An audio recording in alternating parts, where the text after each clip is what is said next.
Hey guys, thanks so much for clicking on this video. You know what? It is actually 11:40.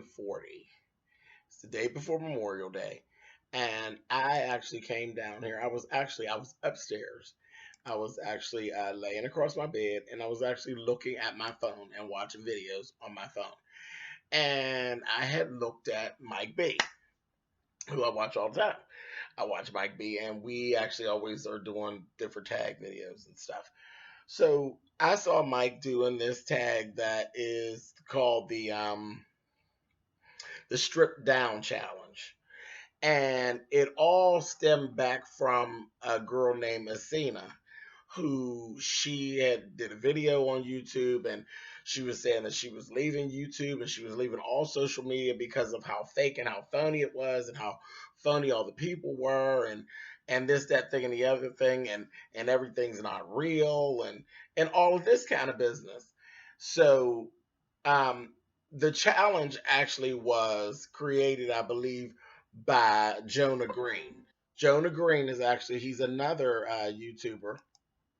He's a bigger YouTuber. He has a lot of followers and everything like that. He has a lot of subscribers. And he was basically saying the opposite. He's saying, no, social media can be a really good thing. And I agree. I agree, Jonah.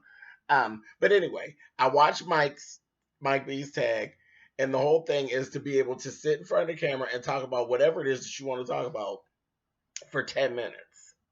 For 10 minutes. And you can't do any edits, you can't do any cuts, you can't do any intros and outros, you can't put music in the background. You just need to be able to talk and try to hold your audience, I guess, for the 10 minutes. And that's it. Now, so I'm going to go ahead and I'm going to talk about some things, and I'm going to actually start right now. Okay, so I'm just going to actually talk about the issue at hand about YouTube, and whether or not it's fake, or there actually are people on YouTube that are pretentious. There actually are people on YouTube that are fake, that actually do give you a false sense of who they are and what they have. But again, isn't that what real life is like? In real life, you could be standing right next to a person, and they'll feed you a whole fake persona of who they are. So that right there is just life in general. It's not just on social media. Now, I'll just talk about me personally coming to YouTube. See, YouTube for me, I always wanted to do videos. My intention was to do videos that didn't have edits, that didn't have music playing in the background, and all of this stuff. That I never leaned on that. So this challenge for me, I don't think is going to be too hard, because this is what I do. This is my day to day. This is my YouTube channel. This is how my YouTube channel actually works. Even when I do reviews, I do a lot of reviews. When I do reviews, my reviews, yes, I may write some notes down, and that's just to keep, so I don't forget some things that actually stuck out for me in the show. But generally, in my videos, you do not see edits. I just start talking, and I talk until I go and I finish. I talk to completion. And my reviews are generally always somewhere between 17 minutes and 30 minutes. So this is my YouTube experience. So I didn't even understand that. I mean, I didn't get it. I felt really bad for Essena when I was listening to her, because I was like, honey, there's something else going on that's a little bit deeper than what that is. You're blaming it on social media, but I don't think social media is what the whole real issue is. And by all means, because she's only what, 19, 20, she probably does need to pull herself back and figure out what is really going on. But for me, this is my YouTube experience. On YouTube, um the people that I'm actually linked up with on YouTube, most of us, I'm sure, will be able to do this. We'll be able to just get on here and talk because it's kind of what we do. That's the thing that we actually have in common. And we do have some that do edits. When we started doing edits and stuff, it was to improve the so-called quality of video. I'll just start with my intro. I thought intros were cool, but I didn't have one because it wasn't necessary. It wasn't what I came here for. My intro was actually done by a person. I didn't design it. I didn't have anything to do with the input of it at all. My intro was done by a person that sometimes I think um, has a bigger vision for the channel than myself. You know what I mean? And it was beautiful and it was done so well. And again, that was like him saying, this is going to help. This is going to make your channel better. And by all means, I'll take the help. And I'll take his advice because he knows what he's talking about. But as far as the content and things like that, I never felt as though I didn't need the channel to have the perfect edits and everything. Yes, I love beautiful things. I do, but that's not why I actually came to YouTube. That's not what my channel's all about. I literally had two shows that were actually on a public network. I was doing two shows on a public network here in Pittsburgh, Pennsylvania on PCTV 21. And they had all of the edits and they had all of the intro and the outro and all of that stuff, but I couldn't actually be my authentic self. Okay, so for me, that was the made up James Colwell. That was the show, the James Colwell show. You know what I mean? I couldn't say the things that I want to say the way I want to say them. Because, see, on YouTube, I'm able to say whatever I want to say, however colorful or dark, I can say whatever I want. When I was on PCTV, I couldn't cuss and all of these different things. I couldn't do that. I couldn't get on and call people motherfuckers and carry on like that.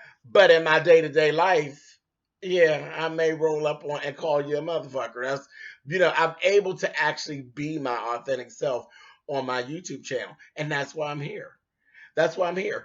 Even down to who views and how they view.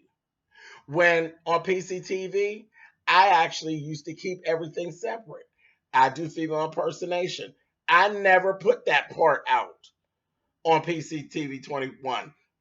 A lot of that stuff, the people who watch me on PCTV wouldn't even understand nor accept that part of me. I would have lost viewers because it's a different age group. There was a different age group that actually watched that. I would do spoken word and sometimes I would do poetry or I would interview people from our neighborhood, different things like that. But that's still all a part of me. Like I interviewed my pastor and stuff like that. That's still part of me. I have so many different parts to me and my personality, but I couldn't do all of that over there. Now, over here on my YouTube channel, yeah, I do and say whatever the hell I want. I can talk about my kids. I can talk about my drag. I can talk about my church. I can talk about the fact that it's strange to society that a person like myself actually is gay and does have a church family and does have a church life and does have adopted children and does do drag. I could never talk about all that stuff on PCTV. It would have been a whole mess. It would have been a whole mess. And I would have lost viewers. On YouTube, I cared less. I didn't worry about losing viewers. And yes, when I actually brought out the drag stuff, when I come on, sometimes I'm in drag. Everybody doesn't think that that's great. So I have viewers that love some parts of what I do, and they'll literally thumbs down some other things. I've had people leave. I've lost subscribers because there's a part about me that they don't care for. You know what I mean? But it's just a bigger abundance over on YouTube, and the numbers are, totally different because, again, the audience is so much bigger. And over here, I didn't even care. I didn't even care. I didn't enjoy YouTube any differently when I have 5 subscribers, now that I have more than 5 subscribers. I enjoy the release. I enjoy doing what I do. I enjoy the fact that this channel is exactly what I wanted it to be. I can be as curt, I can be as wrong, I can just literally just be me. And it doesn't matter. And I don't have to apologize for being me. I don't worry about people always wanting to agree with me because I don't need a whole bunch of subscribers that always are yes men. I like the fact that I have subscribers that'll say, well, I don't really agree with that. And maybe if you look at it like this, because I've actually had moments where we've talked and I've said things and this is how I feel about certain things. And then they came back and said, well, James, I don't see it like that. And how about this? And they'll say something. And I've had an aha moment times and times and times again. I've had aha moments and I've learned to feel differently about a couple things. And then there's other times when I put it out there and I stand in my shit like I don't give a shit what you say. This is how I feel about it. And right, wrong, or indifferent, that's James. Take it, like it, lick it, or love it. It is what it is. But over here, I'm able to do that. I'm over here and I'm able to do that. So I don't know. I don't know what poor Essena was going through, but I do know this. On my YouTube channel, I am able to be me. I have been able to be me. And hey, it is what it is. And I still have people that watch. So somebody actually enjoys me being me. And I think that it comes across. I think people know when you're blowing smoke up their ass. They know because you can see it. You can see it. And I like the fact that I don't have all the cuts and the edits and the I said it wrong and you got to go back. That's part of what my channel is about. That's part of what it gives. Because that's all I'm having really is a conversation. It's not a scripted show, so it doesn't have to be perfect because I'm not doing a scripted show. When I want to do something scripted and something perfect, I'll do that as well. But that's not what I'm doing. I'm not doing a scripted show. I'm just literally having conversation with my friends. Pretty much. This is no different than us sitting on a telephone. No different than if I have kitchen table talk with my subscribers. This is what I do. This is what I do. And that is why I'm here. So, no, 10 minutes have actually gone by. I don't know whether you all noticed it or not, but 10 minutes have actually gone by. And I still have a whole bunch more stuff that I could actually say.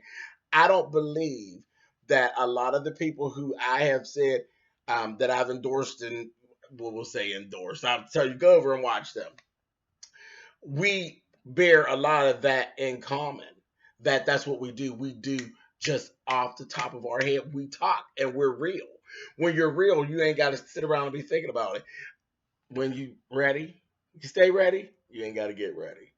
But anyway, so that's it. So I've actually done the tag. Mike B, I know you'll see this. You wanted us to do it. I felt it very important to actually come down. I literally got right up off the bed, came back downstairs, and did this because it just kind of stuck out to me. I was like, wow, is this what's actually going on? There's people that really feel like that. My goodness. But I'm going to actually tag, I'm going to tag Much Love because Much Love, I think, will probably really get a kick out of this. And it'll probably be really eye opening that this is actually going on. And I don't know if she's actually heard about it, but I'm going to tag Much Love in this and also the Ghetto View. And any of my other folks that watch me, and if you want to do this, please do it. Please do it. But I already know. No, it's not all fake. It's not all phony. It's not all pretentious. Yes, those things are out there, but there are actually real people out here that are actually just laying it on out there. And sometimes it's not all laced in lies. I don't have time for that, child. I got no time to sit up here lacing no shit, no lies. Who has time? Anyway, on that, no edits, no cuts, no intros, no none of that. So I'm just going to actually end here, guys. And I will see you guys in the next video. Bye, guys.